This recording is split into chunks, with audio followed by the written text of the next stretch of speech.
kumpul gini bikin tumpengan kayak mau perpisahan, mana ada perpisahan? Ya mana ada perpisahan? Enggak ada. Jadi kita jangan tonnya itu seperti kita mau selesai. No, jangan. Jadi makanya tadi ketika saya dengar ada kumpulan sini, saya mampir dah. Saya ingin sampaikan pesan, kita belum selesai. Perjuangan kita masih jalan terus. Allahu Akbar. Ya. Jadi dengan begitu masih banyak hal yang kita kerjakan. Dan ini tim hukum masih kerja terus. Saksi masih kerja terus. Tadi siang saya di sana ketemu dengan semuanya. Ini masih ongoing. Jadi kita jangan terpancing dengan usaha mendesak penuntasan sesingkat-singkatnya. Biarlah yang tempo sesingkat-singkatnya itu proklamasi saja. Allahu Akbar. Hal yang ini biarkan selengkap-lengkapnya, bukan sesingkat-singkatnya. Jadi itu yang kita perlu garis bawahi. Selamat sore para netizen dimanapun kita berada. Salam inspirasi bagi kita semua ya. Hasil sementara realcon Pilpres di 2024 cukup ya menggemparkan di situ begitu. Kenapa? Karena di sini Anies Baswedan 32% dan Prabowo 51% ya, dan Pak Ganjar 16%.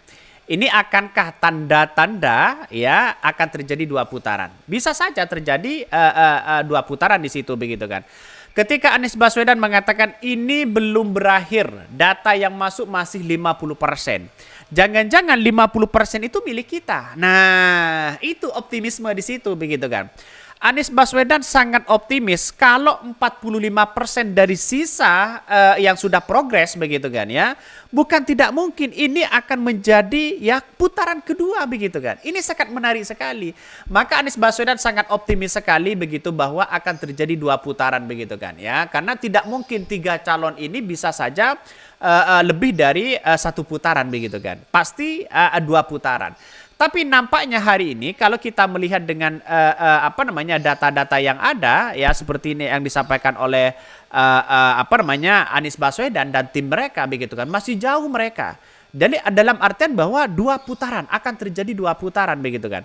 Berbeda dengan yang ditampilkan sekarang ini begitu kan ya, ditampilkan dari realcon ini kan masih 32% sedangkan Prabowo 51%. Ini masih masih hasil sementara dari realcon begitu kan.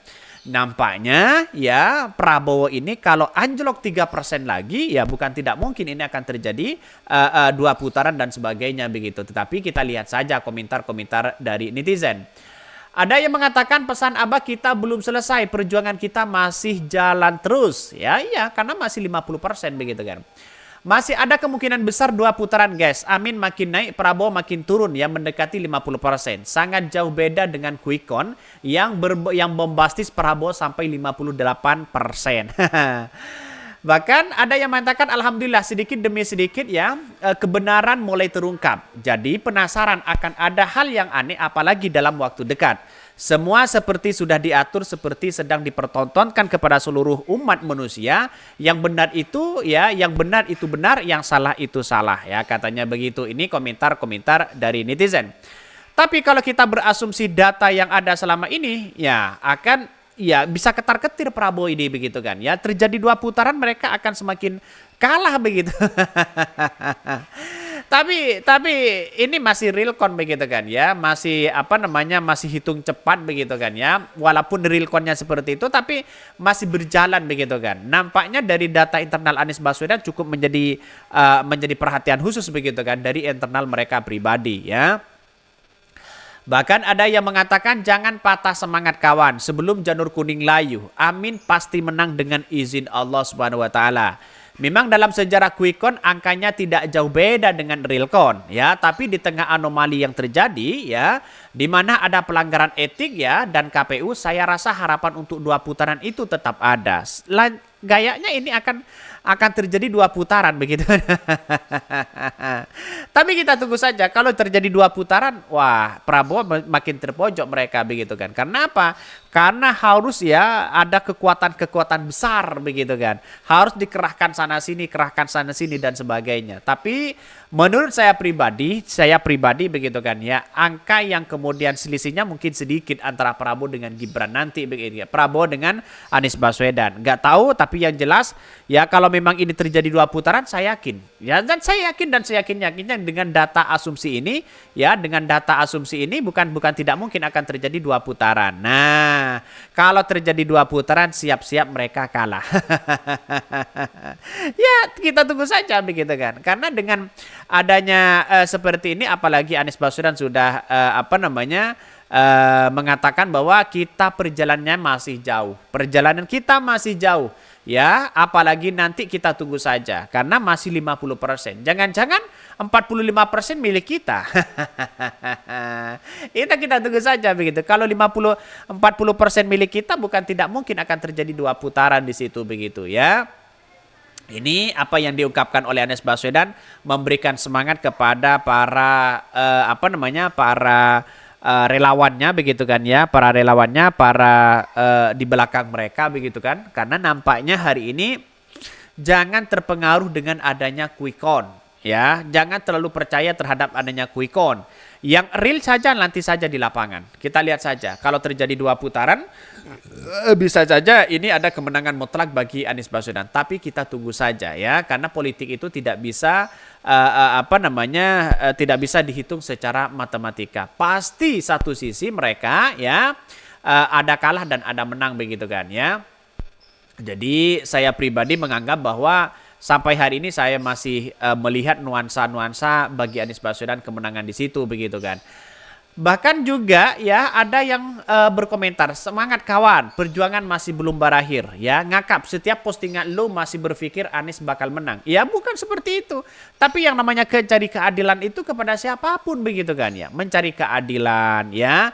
Kenapa nampaknya rupanya masyarakat hari ini seolah-olah ya mereka didikte oleh lembaga survei. Kalau surveinya menang, mereka menang. Bukan seperti itu begitu kan. Tapi kita lihat saja sebuah realitas begitu kan. Karena mencari pemimpin itu tidak hanya mencari bahwa popularitas, ya elektabilitas, tapi harus punya rekam jejak yang baik. Apakah mereka pro terhadap rakyat atau tidak? Itu poin penting begitu kan. Artinya apa? Artinya masyarakat tidak hanya harus coblos ini karena uang begitu kan. Kalau menyoblos karena uang, wah ini kacau begitu. Bisa nanti begitu kan ya. Tidak begitu efektif ya. Bahkan menghasilkan ya pemimpin-pemimpin yang kemudian tidak pro terhadap rakyat. Ini yang mesti hati-hati begitu.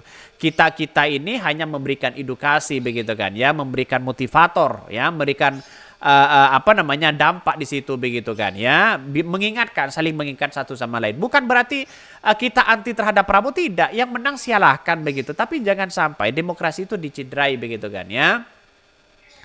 Bahkan ya salah satunya ada yang berpendapat bahwa gaskan ya masih ada penggelembungan suara dari TPS ya untuk saudara-saudara 02. Jangan patah semangat, insya Allah ya akan meridai jika sudah pastinya ya. Saya kan bagi kami adalah yang penting kita sudah berjuang begitu kan ya, sudah berjuang, kita sudah bersama Anies Baswedan, pilihan kita sudah tepat di situ begitu kan. Jangan lagi menganggap bahwa ini semua adalah nuansa-nuansa politik yang kemudian mencederai dengan demokrasi kita. Itu saya kira agak kacau begitu, dalam artian bahwa kalau seperti itu yang dilakukan, wah ini bisa kacau. Saya yakin dan saya yakinnya siapapun yang menang kita harus hormati.